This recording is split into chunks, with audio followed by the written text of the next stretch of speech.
The next part is the reading comprehension.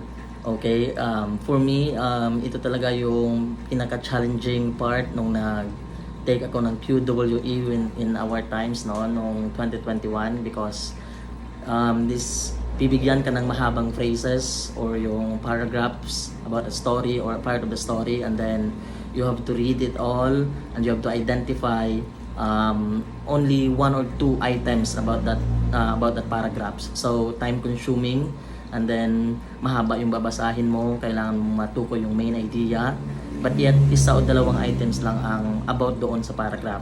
So for me, may I suggest na pwede mong gamitin yung scanning at skimming na technique dito, no? So scanning kung doon mo mismo makikita yung sagot sa mismong paragraph, or yung skimming kung main idea or main topic yung hinahanap or out of that paragraph. So although time consuming siya, but then you have to read it quick and then comprehend it quickly and then answer the following questions, kasi marami pang mga 10 items ito sa buong 100 items ng QWE. So it's very time consuming.